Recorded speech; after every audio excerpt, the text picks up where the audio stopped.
Hey you guys, today I'm going to show you how to color the Miss Anya collection. This is the Hats Off, and I'm going to color this girl, but I'm going to color her with my Tim Holtz Distress markers. So to get started, I'm using the Ranger stamp paper, and I'm going to use the Miss Anya stamp with some archival ink.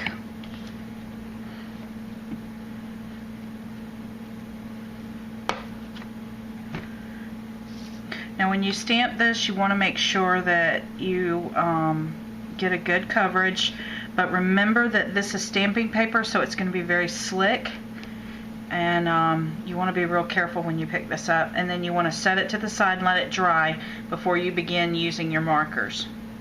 Now I'm going to fast forward this video while I color, but I'm going to talk through it so that you know what I'm trying to do with each step.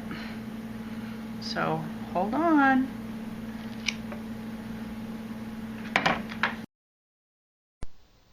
I was so excited when I got my markers from Flamingo Scraps, and I've been playing with them and getting really good at coloring, so I'm excited to be able to show this demonstration to you guys. I'm going to start out with my water brush, and I'm going to color over my image and just kind of get it primed for color. And I'm going to take a paper towel and just blot up that water, because I don't want a ton of water puddled up on top of the image, because that just makes for muddied color. Again, the paper is still damp, but it's not soaking wet. Then I'm going to take my Stormy Sky distress marker, and I'm going to color over where I would think the shadows would fall, or the seams of her hat. And I'm going to leave the insides where the highlights would be white, because I'm going to push color into those areas with the water brush, and that's going to give me that really nice shading that I'm after. Again, you want to make sure you don't oversaturate this image. The paper that I'm using is got a clay coating over the top of it. It's the Ranger paper, and that is a really slick surface. But the more water you apply, the more you wash away that coating, and then it exposes the fibers of the paper underneath. So I have found that if you add a small amount of color, small amount of water, wick it up, and then move on, come back to it, you do much better. Notice how those colors are just starting to blend together very nicely, but I can still see a ridge in the separation between the highlights and the shadows. So now what I'm going to do is go over the entire image again with the Stormy Sky, coloring in all of the details. You'd think that this would be a waste of time, but here's the thing with distress. The distress inks will actually apply additional color or more saturation to colors that are already laid down.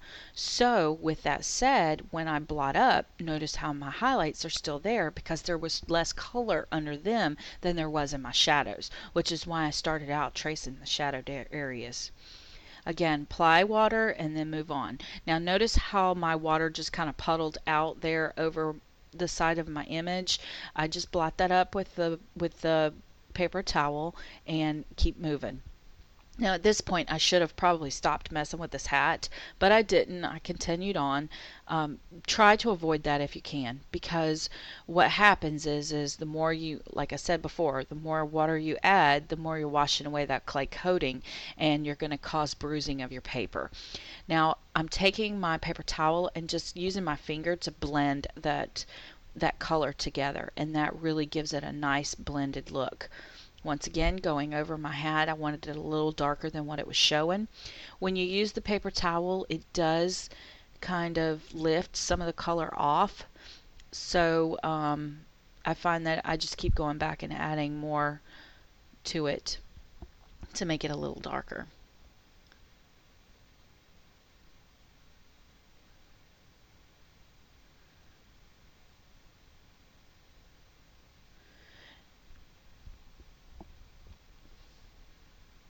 Now I'm going to come in with my worn lipstick, and I'm going to color in the flower that is on her hat.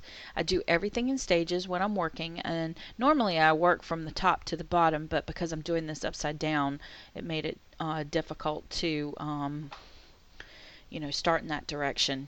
But I'm going to go with the fired brick for adding the shadows to her flower. Fired brick and worn lipstick go really well together.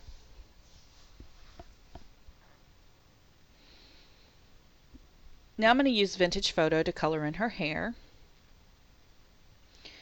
And as I'm coloring, I want you to notice there's a spot that's appearing on her hat. That is where I have bruised my paper by oversaturating it. So just be real careful. I was going to edit that out, but then I thought, no, you need to see the results of what happens when you overwork it. It's just best sometimes to just leave it alone. It is watercolor. It's not going to blend like a Copic, and if that's what you're looking for, go ahead and go with the Copic. This is not Copic coloring, this is watercoloring. So some of the things are going to be a little messier. Now, I notice on her hair, I only flicked into the shadows and brought them up into the highlights, and then that left that area where she would have some highlights in her hair. And I'm using my brush to blend the color back down into the highlighted area. So then when I blotted up, I noticed that the vintage photo had a reddish undertone. So I wanted to go back and add some golden highlights in there with the tea dye. So I'm just going to color over the entire image. Notice again, Distress adds color over top of color. So I'm still maintaining my dark shadows and my highlights. It's hard to see in the video because of the glare, but there's definitely a highlight there in the center of her hair. Now I'm going to take some of that vintage photo that was on my brush and I'm kind of rubbing it over her face because that's going to kind of bring in those colors to her face as well. I'm going to come in with the Tattered Rose to do her skin tone. It's a really beautiful color for skin tone. It's a peachy, warm peachy color. And depending on what you add with this, you can make her either an African American little girl by adding a little bit of pumice stone to it, or you can make her an Oriental looking girl if you add a little bit of antique linen or a yellow toned, lighter yellow toned, like maybe a little bit of straw. And then I like the peaches and cream complexion of this little girl, so I use the Tattered Rose. Now I'm going to come back with my Stormy Sky and I'm going to add the blue into her shirt. Notice that I've learned from my mistake with her hat, and although I'm not happy with where the shadows are with her face, I've moved on to another section of her body, and then I'll come back to her face later on after it's had time to dry just a bit.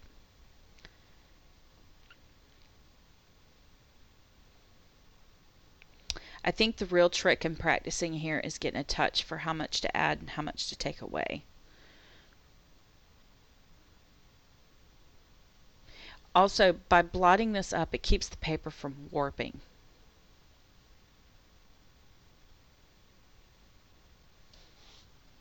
Now I'm coming back in with the worn lipstick, and that's what I'm going to put her highlights in her shirt with. And notice I'm going over where the darker shadows would be first, leaving the highlighted area alone.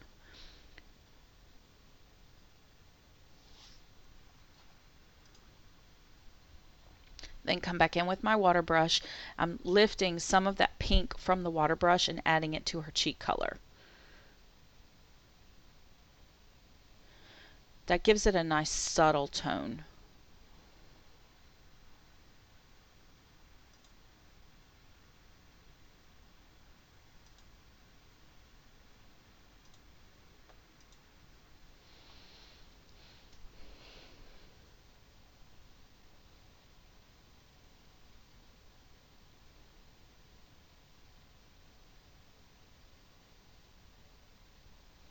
Again, with this, it's just practice. Just keep practicing with it. It's a lot of fun. It's very relaxing for me. These pens are a lot more portable than my Copic markers are, so if I'm traveling, sometimes it's easier to tote this around than it is. The tube is so much smaller.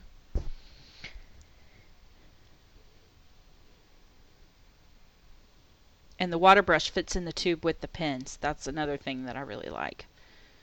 So I'm just going back in and adding a few of coloring in some of those highlighted areas, but I'm using the sponge sugar this time because it's a little shade lighter than the worn lipstick, and so it'll maintain my highlight color without adding a lot of saturation to it. And again, remember that the more you work with this, the colors do dry a lot lighter than they appear when you're coloring, so keep that in mind. Now I'm going to do her skirt, and it's going to be like a little blue jean skirt, coming back with the Stormy Sky again and just highlighting all of those shadowed areas first, just tracing around those, and then coming back and adding the color to the highlighted area. And again, it appears that I've colored the entire image, but when I start adding water, you will see when I blot it up that the ink is saturated more along the shadows than it is along the highlights. Also, another neat trick that I don't know if the camera's going to pick it up or not, but when I blot it up with the paper towel, the texture from the paper towel shows onto the denim, which is really cool. Now I'm coming back with my Tattered Rose to add the shadows to her face.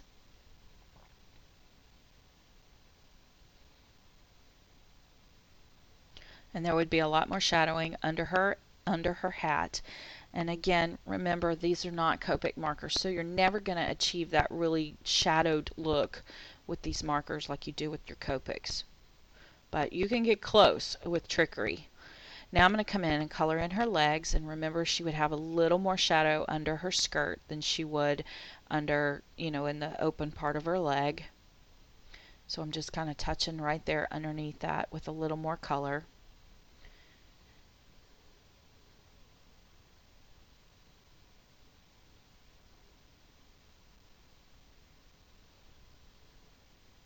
Anytime you apply color, you want to make sure you go back over it with a water brush because this helps to blend the color, but don't oversaturate it.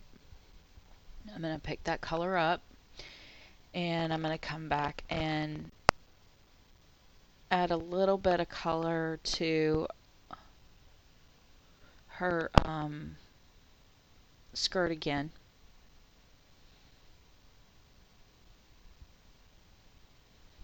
Now I'm adding the Tattered Rose to the sides of her legs, and this is going to give me that shadowed look that I'm after. Blending it with the water, you can't really see it in the camera, but it's just a hint of color when you're looking at the image in your hand. Now I wet her boot. Remember to prime the image, and then I'm going over it with the worn lipstick to make her boot really, match her outfit. Again, work the color in. I didn't worry about my highlighted area with this one because I'm going to add another color in for her shadows on her boot.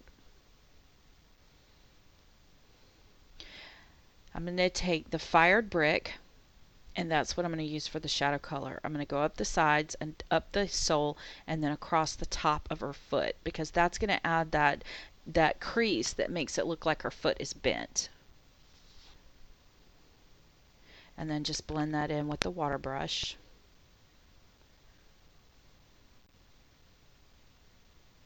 And then going back with the fired brick and just kind of adding a little bit more color across the top of the boot to just kind of help it blend in a little bit.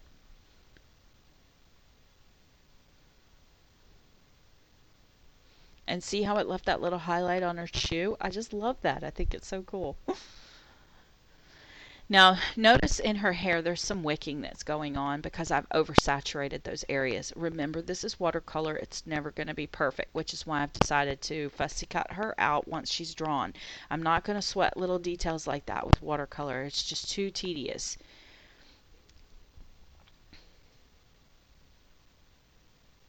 Especially when you're dealing with small areas like that. I'm just taking the water brush and blending that really good.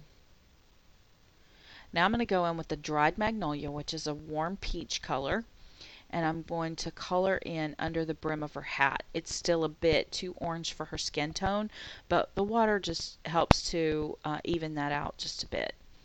Again, it's going to dry a lot lighter than what you're seeing there, and I really wanted that shadow to show. I was afraid if I added pumice stone that it would make her look a little too dark. Now I'm going to fussy cut that out. Before I messed with this image with my hands, I did hit it with the heat tool to dry it really good. So to fix the spot on her hat, what I decided to do was to take and cut out a hat from another image. I colored another image and placed it on there, and again that really shows up the shadows really well, and it helps to, when you add a pop dot on those, it helps to give dimension to your little girls.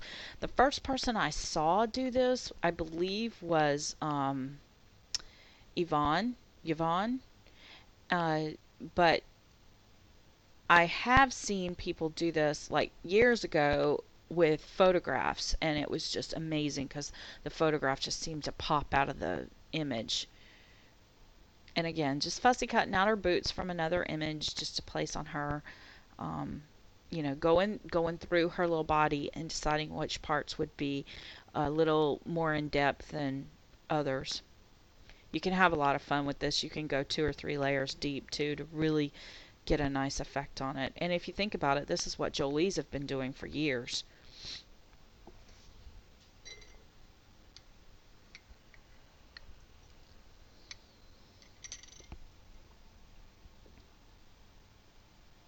I'm just putting her little boot on there.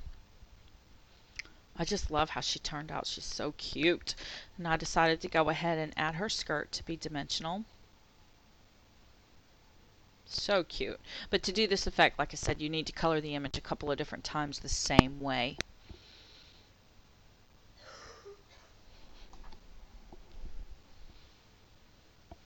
I noticed that her hand didn't have any color on it, so I went ahead and added a little more color there. And I think my little girl is done. So thank you guys for watching. Thank you guys for watching through this entire process. I'm going to try and do some more techniques soon. Please leave me comments.